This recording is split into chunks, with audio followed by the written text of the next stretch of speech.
All right, so we've got some homework. Did you all get my message there on Moodle? You can turn this in Monday if you want, okay? So you can turn this in Monday. That'd be fine, okay? So what we got come and do, it's you can turn it in tomorrow if you like to, either way. What we got come and do is the ramp problem, that little cone tank problem, where the water's being pumped up into the tank, 231 and 2, and then that little momentum problem that I covered in class. Yeah, 600 feet. Yeah, that one. There we go. Okay. So why don't we start here at the beginning? So you can turn this stuff in Monday if you'd rather. All right, so the first one is a work problem. So what we got here, we've got the block comes in at the top of the ramp, and it hits with a velocity of 5.2 feet per second. Keep in mind that we're in the imperial system, as it's called here. And it's going to slide down this, it's going to go along this slide. So horizontally 2 feet down what turns out to be 10 feet of ramp at an angle there, and then another 5 feet of slide. And then it's going to run into that spring, and the spring can compress no more than 3 feet. So that's the allowance on the spring. Your job here is to pick a combination of slide material and shock absorber that have less than 3 feet of compression, and also you would pick the cheapest combination that will work. The slide material is 0.1 is cost per foot, so that's for every foot of slide material. The shock absorber is a lump sum cost. That's just what they cost. Okay. All right. So that's kind of the deal. So what you want to do here is you want to get the energy at the starting position there. I think we would call that datum down there. If you call that datum, you ought to have a beginning energy of about 413, something like that. We got any questions on that? Are we good with that? And then what you're going to do is combine the friction and the length together as a function of mu. So you're going to look at the blocks as they move along the slide. Now, as they move along the slide, there's 2 different areas, you might say. 2 and 5 make 7 feet of flat slide, right? So when it's here, you've got a very straight up normal force pushing on it. But of course, when you get on the ramp slide, the normal gets a little funny in there, doesn't it? So that's going to vary the normal, and that will vary the friction as it goes down the ramp. And you're going to lump all that together, I think, and get it as one term of something times mu is how I would do that. And then you can set that equal to 1/2 ks squared. So this is the approach I would take. You could take others. I mean, there's always more than one way to do these things. So what I would then do would be to look at plugging in different values of mu and k and solve for s. If s is greater than 3, it won't work. And if it's less than 3, it's acceptable. Okay? So what I would like there at the bottom of the page would be for you to fill in those things I was asking you to do. You're going to pick mu and k, and then tell me what the cost is, I think, essentially. So be sure to fill the thing in at the bottom, because sometimes in the past I've had people who didn't fill that in, and I'm hunting around trying to figure out what their answers are, and just give me the answers straight up right on the front of this, okay? So they're clear and easy to know what they are. All right. Do you want any work shown for the problem? Yeah, give me what you got. I mean, you don't have to pretty it up so much, but just put something on there so I know where your numbers come from. And I don't care, it's not like a normal formatted thing where, whatever you did, just put it on there. And then the Excel. Yeah, then on the back, I'd like you to do a screenshot or print out your Excel page where you kind of get this, all right? And you could maybe print it out for the values that work, the ones you're going to pick. Okay, so, or actually, there, just fill in a table like that, and then calculate S, and then have a cost. That would be fine for Excel or MATLAB. All right. And then pick the cheapest one, and that's your value of mu and k. So we good with that so far? Yeah, question? If we can't print it off, can we just send you like a screenshot? Well, let's see, the trouble with that, I get so many emails. Is there, well, I mean, what, you just don't have a printer or what's up? Or? Yeah. Okay, yeah, okay. I prefer a piece of paper because it's easier, but if you can't, yeah, just do that. That'll be fine. Send me an email. Okay. Right. Yeah, question? Can we turn it in, because we kind of work in groups, or do you want? I want everyone to turn one in. It's just a paperwork issue. It just gets to be a little bit much sometimes for me. So yeah, everybody do a copy. I'd like everyone to kind of go through it too. All right. All right. All right. Other questions?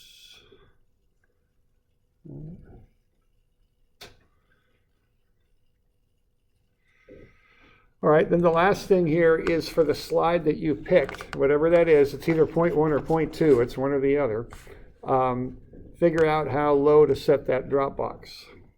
So what's going to happen there is that block is going to come off the end of the slide for part 2. It's going to fly 5 feet through the air, and then I'd like you to tell me where you would set the drop box at.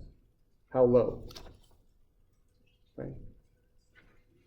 And I don't think that's entirely going to be work energy. I don't think for that last part. I think you might, that won't work. Well, it won't work easily, let's just say that. I think there's much easier ways to do it.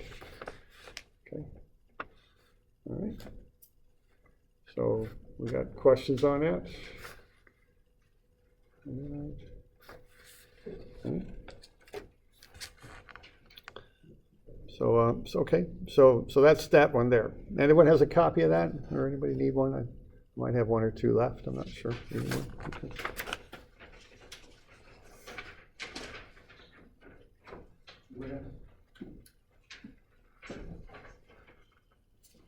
Okay. So that's that one. Now we got another one that's a work energy problem. Just kind of a quick one. I handed this one out in class too. So what's going on here is we've got this conical tank we're going to pump from the canal up into the tank. All right. And water will enter from the bottom there. I want to know how much energy that's going to take. We don't have any idea.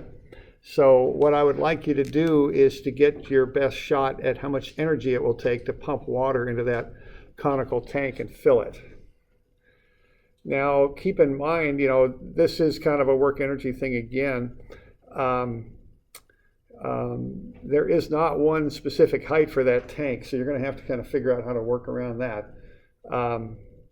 And then, so figure out the energy, and then based on the efficiency of the pump and such, I'd like you to come up with how much diesel that'll take to make that happen. So we're filling that tank on the picture there on the right, basically. And I've got the information for a cone. The volume, there is a bit of a typo on the thing I posted on the internet at least. The volume should be 1/3 pi r squared h. I had 1/3 pi r cubed h, but that's not correct. It's 1/3 pi r squared h. And there's just some information about a cone. We got the weight of water, 62.4 pounds per cubic foot. We've got some other information about a cone. We've got the centroidal G location. We've got I sub x and I sub z, which are moments of inertia.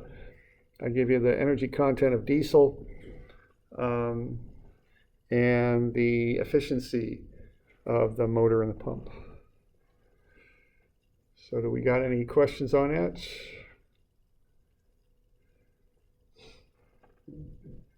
Doing all right?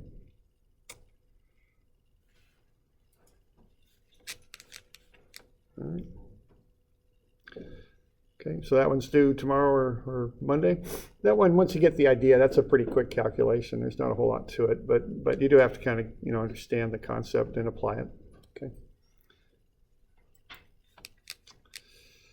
All right. What else do we got here? We got a few other things.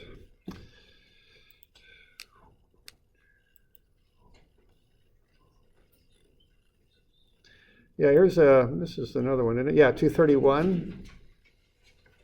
Okay, we've got friction is 0.36. We've got the block shown as time equals 0 seconds. Find the velocity of the block when t equals 3. So, that one, the idea is to handle that with momentum, so why don't you do that, just to get some practice at doing momentum.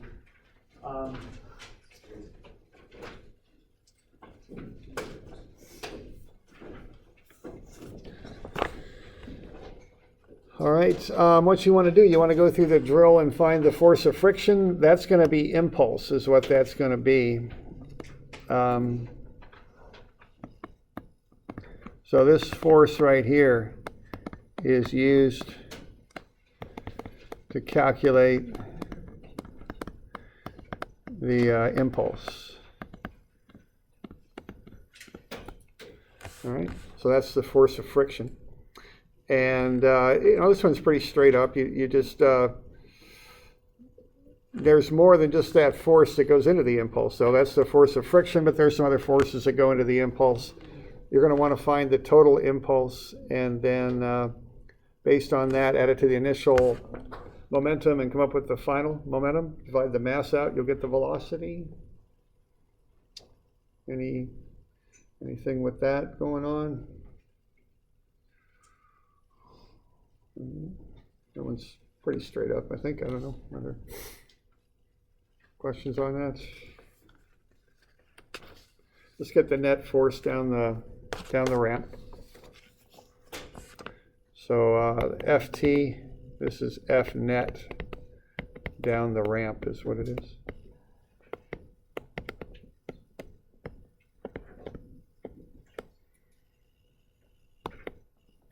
Multiply that by the time. That's what the impulse is.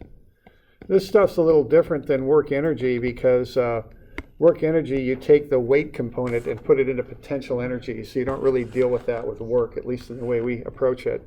Whereas in this type of problem, you do include the component of weight. That's part of the impulse. You have to account for that. Okay, you don't just have some place like potential energy to put it.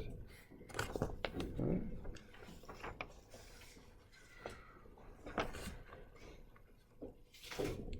We got any questions with that?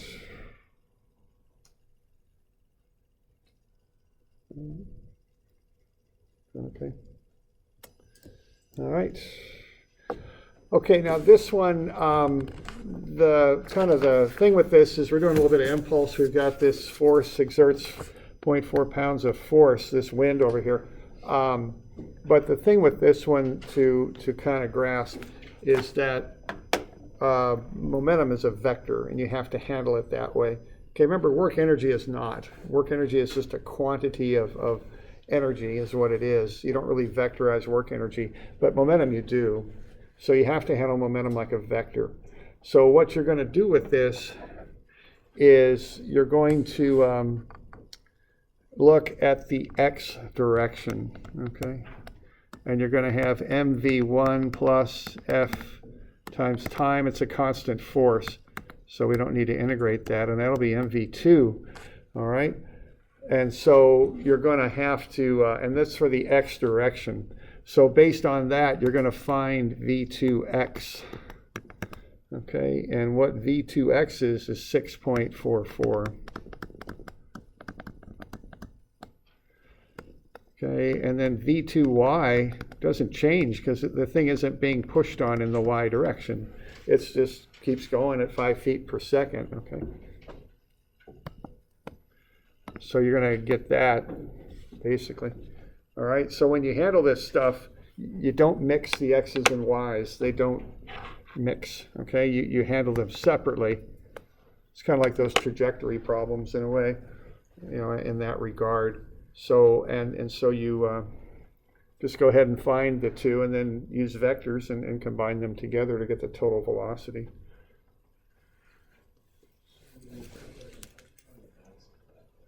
The mass should be given there. The weight of the block is 6. So what you want to do, we're in the English system here, so divide it by 32 too. Yeah. I didn't see weight of the block. I thought that. Yeah, right there. 6 pound weight. No friction. Here's the mass. And yeah, remember gravity in the English system or imperial system is 32.2. And and keep that in mind. I know you guys take a lot of science classes, and my guess is they're all done in metrics, right? SI. But out there in America, still a lot of stuff's done in English. I mean, I'm a civil engineer. Yeah, I remember a friend of mine used to draft up bridges, and he'd have to create 2 full sets of plans for a while because ODOT was going to the metric system, and the metrics plans were for ODOT. They didn't have to redimension everything in the English system to give it to the contractor because the contractor didn't want to deal with metric systems. So the world still, at least in America, functions very much still in the English system. There's now it's mixed now. I mean, and eventually we'll come around. I think in another couple hundred years or so, we'll end up on, because every 10 years we make a run at the metric system and we just never quite get there. But anyway, we'll get there eventually, but we're not there yet. So just be aware that there is this other system of feet and pounds and stuff like that that's used very commonly. Okay. All right, so we okay with that one? Any questions on that? Yeah, we're good. So, that's the deal. Momentum is a vector. Okay. Okay, the last one we just kind of, I don't know if we made it up. We didn't quite make it up, but we did it pretty quick. What do we do? What's this one, right? So I just had this one, and this I'd like you to turn in on Monday too. It's just a simple, fairly simple anyway, momentum problem. And once again, you got to use a little trigonometry on this stuff, okay? And that is something that I want you to kind of keep straight, is that momentum is a vector, and that's why I'm giving you this. It's a pretty simple little exercise to figure that out, okay? So, let's see. I handed a couple of things out yesterday. Anybody else see stuff from yesterday? Oh, it's that. It's good.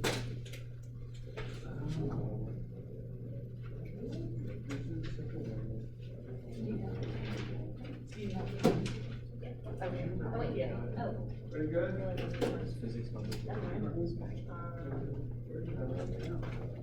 Okay.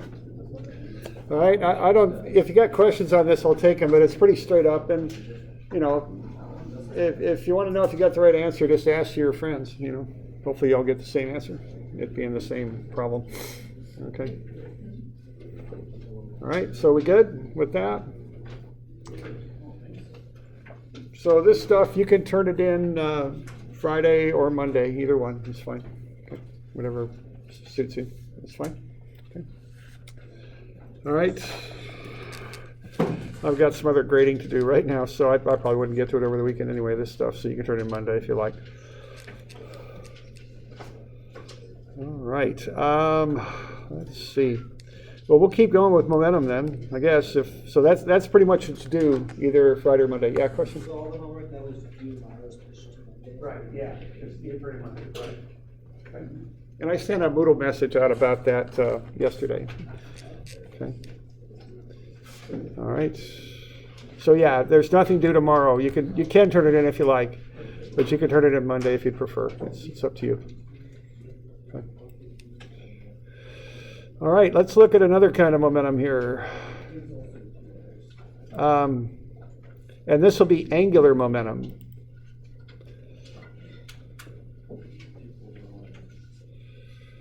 All right, and when I think of momentum, I think of 2 applications commonly, at least in this class. The first is collisions. You can't really do collisions very well with F equals ma. It's much easier to do them with momentum. So that's one time when I think to use this. The other is angular momentum, because when things spin, they have an angular momentum. And especially if you're in the mechanical world, there's lots of stuff that spins, okay? There's an impeller and a pump, and that thing's going to spin. You can see that thing's quite massive. So the mass is a component of this. Here's windmill blades. They certainly spin. Has anyone ever seen a set of bearings that are put on those things? I can't imagine, what goes into the design of those things. I don't know. But those things, I don't know. They're big. I've seen a windmill blade, and that thing, they're huge. So I can't imagine the bearings that go in here. They don't want those windmills going, 3,000 RPM, I'm sure. They want to keep them kind of slow so they can keep that under control. But, so the mass of those is, going to contribute to the momentum. All right, so angular momentum. we're back on, we're on page 496. Okay, now, if you think of just linear momentum, that's mass, velocity, and velocity. Angular momentum adds a distance, which is very, very much like a moment arm that we covered in statics. So if you start with your linear momentum equation and add a moment arm to it, you get angular momentum. So instead of mv1, you get dmv1. And instead of mv2, you get dmv2. Now what happens when you add a moment arm to force impulse is you get a moment impulse. So for moment impulse, think of something like a motor that generates a moment, a torque, and apply that over a time, and that's an angular impulse. All right, so what we're doing here for angular momentum is we're taking the terms of linear momentum and we're adding a moment arm to it, just like the moment arms in statics. Perpendicular to the force is how the moment arm is in statics. In angular momentum, it's perpendicular to the velocity. So if you take something that has linear momentum and you make it rotate about some central point, that linear momentum becomes angular momentum. Just like if you take a force, like a push, and apply it to a wrench, if you force that force, which I didn't know I was going to have to say that, but if you make that force spin about a given point, and if you attach that with a wrench, you get a torquing action, right? A moment. Same idea. If you have a velocity and you make that rotate about a point, you get an angular momentum, mv times the perpendicular distance. All right, so what I'm doing there is I'm taking the linear momentum equation up above and I'm adding distances to it. Okay, so instead of mv, I get dmv. And instead of f dt, I get fd dt. And what fd is a moment, see? Okay. So that's how we get to angular momentum. Now, the one little thing on this, well, there's always lots of things, but one thing to remember on this is the use of the letter m. Unfortunately, m stands for both mass and moment. So, lowercase m is for mass, uppercase m for moment. So remember that one, okay?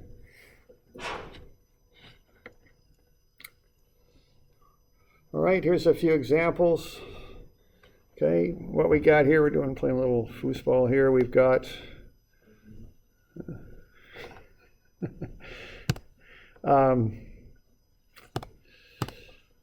so there we go. So we're going to make these players rotate about that axis, aren't we? That's a moment, okay? If we're going to look at the angular momentum, we would look at this perpendicular distance here that goes from that axis to wherever you're going to actually be the whole mass. You'd have to figure something out on that, but let's just simplify it and look at wherever we strike the ball. So there's angular momentum, there it comes.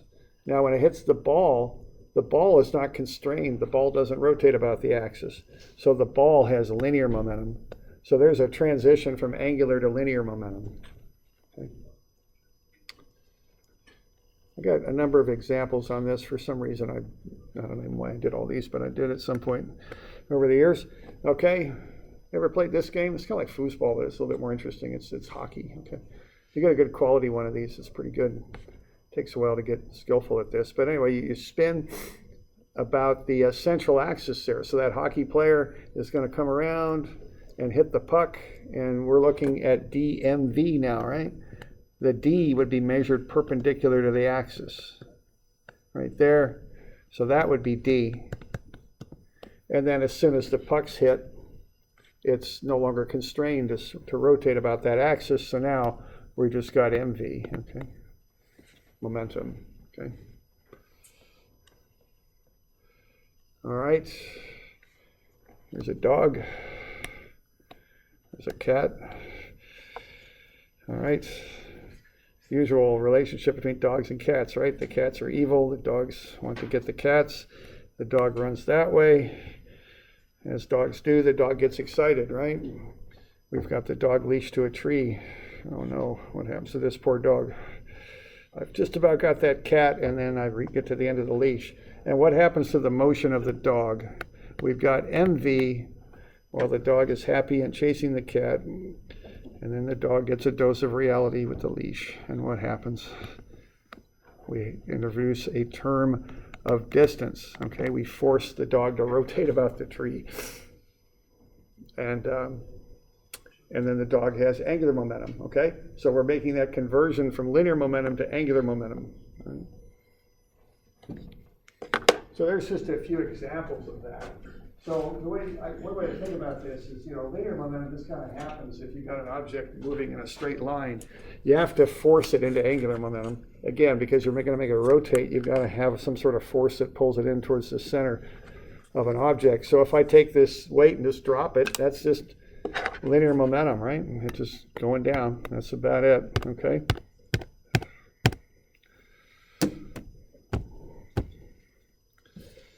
All right. So if I just drop that, that's just linear momentum. But if I hold one end of the string and drop it, well, now it'll turn into angular momentum, right? It'll rotate because I've got that string there. So as that thing falls, and I've got that tacked into the wall, it'll fall while it can. But once that string kicks in, now I'm going to force that velocity like that. So what I've got is mass times velocity, but then I'm also going to have the distance perpendicular to the velocity. Okay, so that thing will swing outward. Okay, like so. All right. So that's the idea of angular momentum.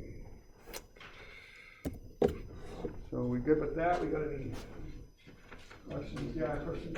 In linear and angular momentum, just be like added together, used for conservation of momentum.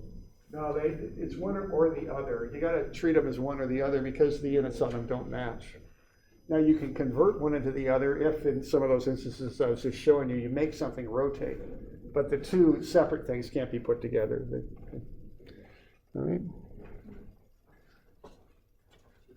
So why don't we look at a couple examples here. 498. Right?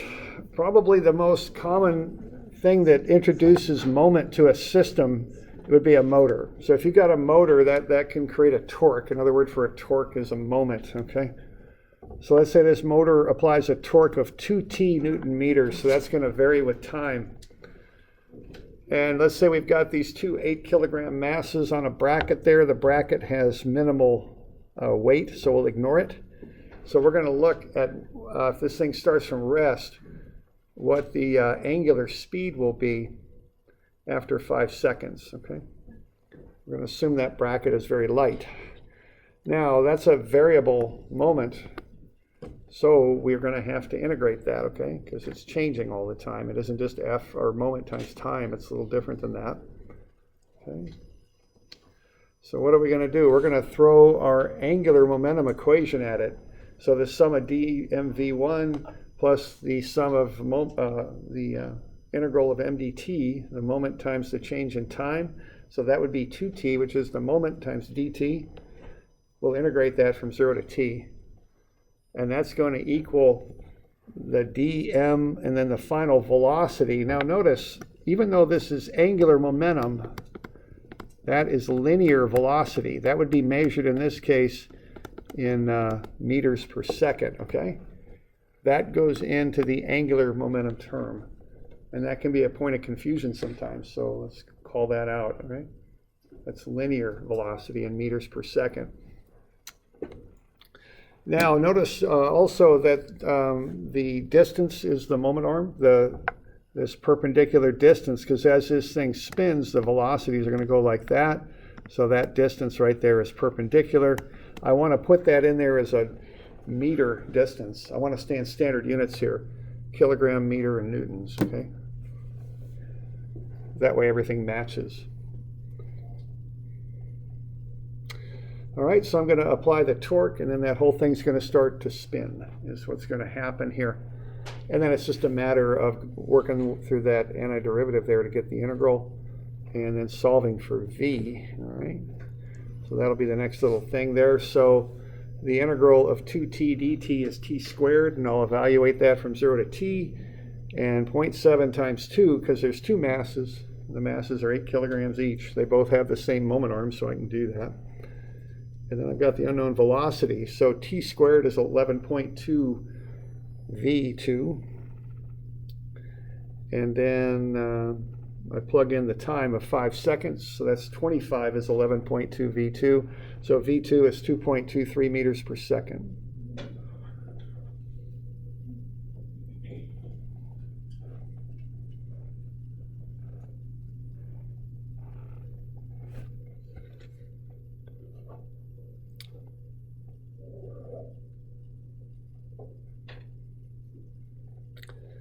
All right, so that's the velocity of each of those masses. It's 2.23 meters per second based on that analysis there. So any questions on what we're doing there?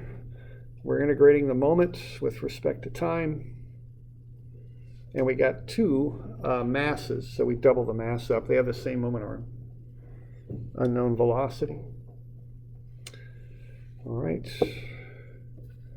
Now what we want to know is the angular speed, okay?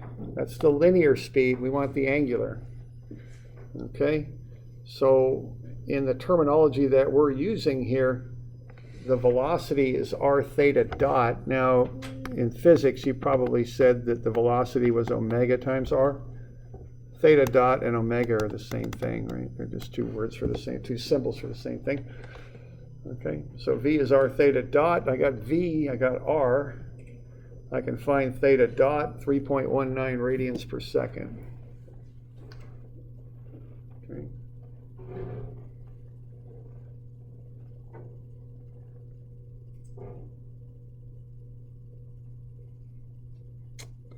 And then convert to RPM. Now what RPM is revolutions. The P stands for per, that's a divisor line, M is minute, okay? That's what RPM is, so keep that in mind. You know, we're quite used to seeing that unit on a tachometer or something in your car, but what it means is a revolution, one turn of a circle in a minute's time. Okay.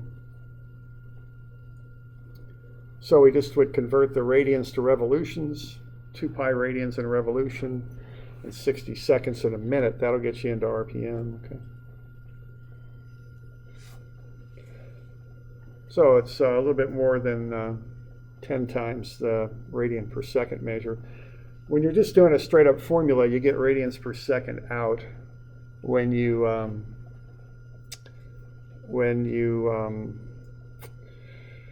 then you have to convert to RPM. Okay?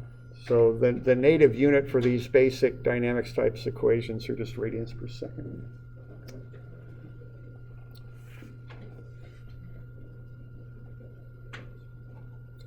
So we're doing all right with that? Okay. All right, so the distance is just like a moment arm. It's perpendicular to the velocity. Variable torque there, variable moment. So we had to integrate, and keep in mind that we get V out in meters per second. If we want an angular speed, we got to convert. Okay.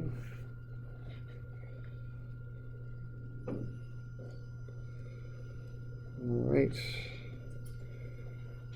So let's have a look at another one here. This is on page 500. Now this one's going to be a little bit more complicated.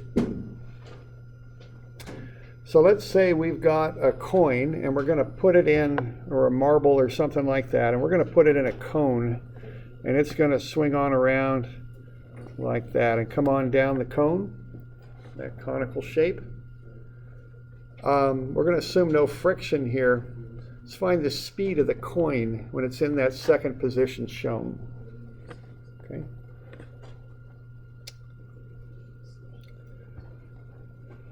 So this is going to take a little bit of analysis here. So let's do a couple of things here. Let's find the radius at point B. And to do that, what I would do, I'm over there on the right-hand side, I'm going to cut a section through that cone. It's going to be a right triangle. And I'm going to have 40 centimeters here. And the height of that thing is what? 48 and 72 make 120 centimeters. And what I want to know is what's this radius right there? And that distance is 72 centimeters, right? So I want to know what the radius at B is. And I'm going to use a right triangle analogy there, just similar triangles. So what I ought to be able to do here is say what? 0.4 is to 1.2 as the radius at B is to 0.72. Okay? I ought to be able to do that. And then just work out RB, just a ratio of similar triangles, okay? So that's one thing I'm going to do. And I think that, if I remember right, that comes out to be 24. I can't remember. I got it right there. Maybe not. Okay. We'll get to that in a minute. Okay. I don't know if it's a third though. I know I'm not quite sure what that comes out to be. Is it? Yeah, I don't know. Yeah, a third is 72. Yeah. I don't know, something's wrong with that. Yeah, there's a third is 72. Is it 0.24? Okay. Yeah, thanks. That makes sense. Oh yeah, okay, there we go. Yeah, 0.24. Okay. Now the other thing is, let's get a free body diagram going to this coin when it's at B. What's going on here is we're going to have a normal force, and we're going to have the weight. Okay. And that's basically what's happening with that coin. All right. Now, on account of that, what we can say is neither of these forces as that coin comes around axis OO. So as that coin spins around this axis, neither of those forces causes a moment about point O. If I just look at the coin when it's right on the edge there where I can kind of see it well, I have it right there, we got the weight coming down, and that doesn't cause a moment about OO. And then we have the normal, and the normal is directed right at axis OO, so it doesn't cause a moment about it. Right, so what we're going to have here is we don't have any angular impulse on this problem. So angular momentum is conserved. What I mean by that is we have our equation here that dmv1 plus mdt is dmv2. Well, that zeroes out, see? So what we're going to have here is a relationship for conservation of momentum. And it's angular momentum this time that's being conserved. So we're going to get down to that, okay?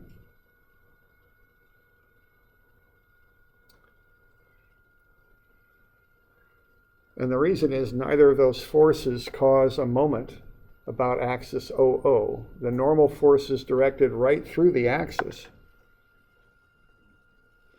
Okay? And the weight is parallel to the axis. Okay?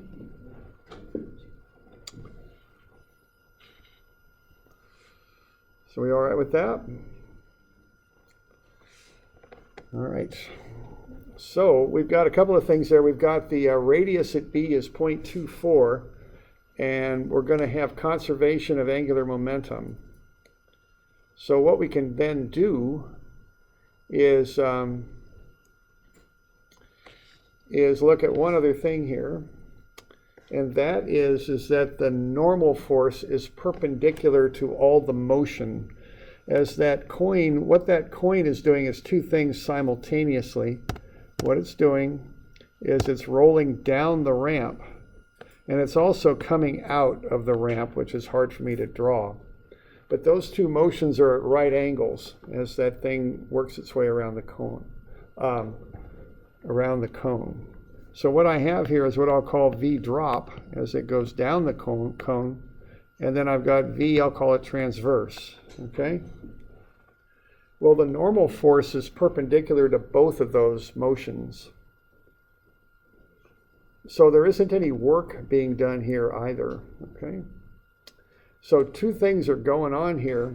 We've got the weight and normal, neither of which cause a moment about O, so angular momentum is conserved, and also that normal force is perpendicular to both the motion as the coin drops down the cone, and also perpendicular to the transverse velocity of that coin. So it's not doing any work because it's perpendicular to those. Remember, work has that cosine theta formula. If theta is 90, cosine theta is 0. All right. So we can now kind of work our way through this, all right? Because what we can do, we're going to need a couple different analyses with this thing. We're going to need to do a work energy analysis and an angular momentum analysis. So let's start with the angular momentum analysis. Okay, that middle term of the angular momentum equation zeroes out, so I get dA mVA is dB mVB. And I can go ahead and work through that because I've got those radii. See, the radii are those offset distances as the coin rotates about point O. So 0.4 would be the distance, the mass, I don't know, of a coin. The initial velocity is 2 meters per second. And then I've got 0.24 when we're at B, times the unknown mass times the unknown velocity at B. So the question then becomes, what do we, when we get VB, it's 3.33 meters per second.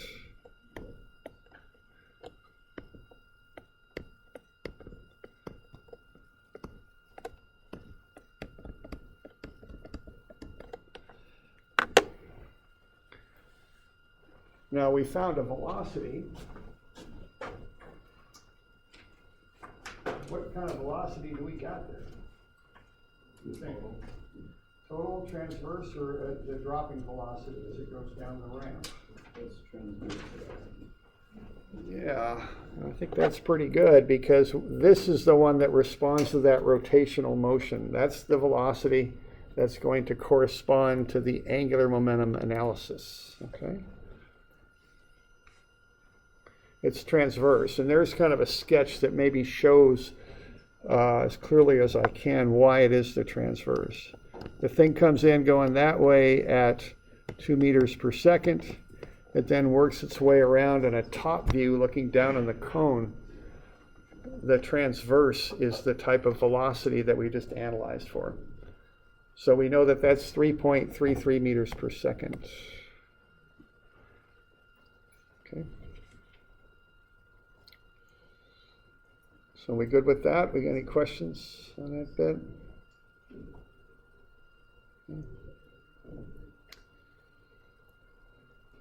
All right, so that's one analysis we can do. The other that we can do is a work energy analysis. Okay, so that'll be the other one we'll do. And this is going to involve kinetic and potential energy.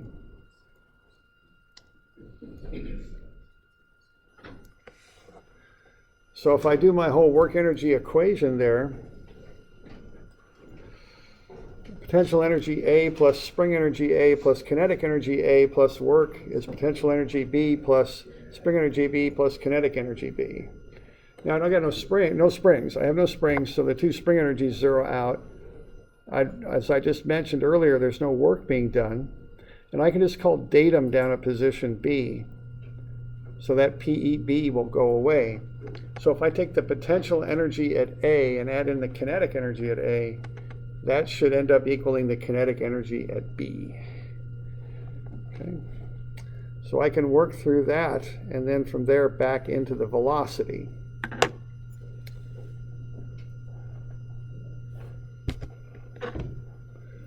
All right.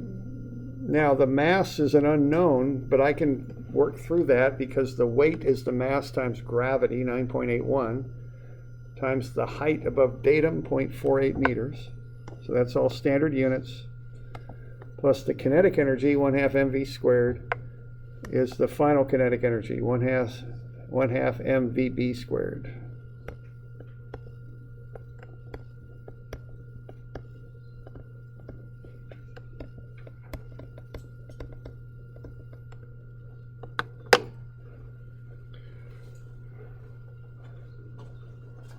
So, what kind of a velocity is that?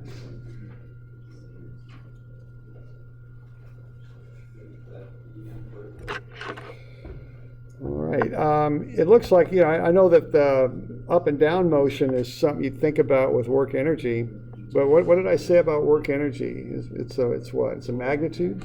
Yeah, it's total, okay? So that's kind of an odd thing about work energy. So what we just found is the transverse is 3.33 and the total is 3.66. So if you want to know how fast that coin is dropping, you just do a theorem of Pythagoras thing and you can find that if you want. Okay. So what we have going on here with this angular momentum is a lot of different analyses that we're doing. We can bring in work energy, relative motion, and things like that, and combine it with momentum, which is fairly common here in dynamics. Okay. So that's the total velocity. Okay.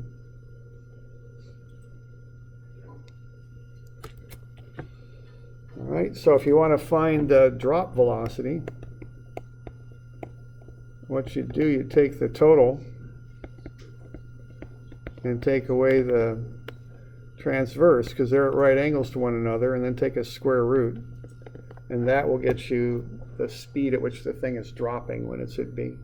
By dropping, I mean going down the surface of the cone, kind of in a downward direction there. Okay.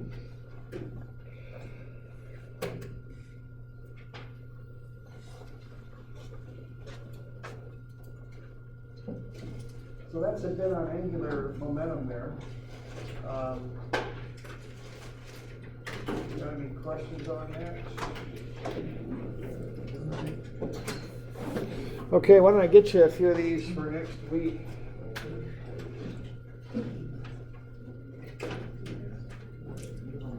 These are kind of shorter ones, so I'm going to get you. So these will be for Wednesday. So 261, 262, 263, and 4. Those are due Wednesday. And that is the 13th. Okay, and then that stuff that was due today, you can turn it in Monday if you'd rather. Okay. All right, so we're good to go with that.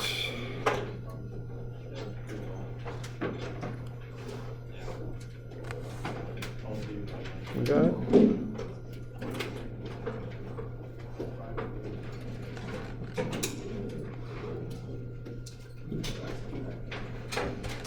All right, we'll call it good.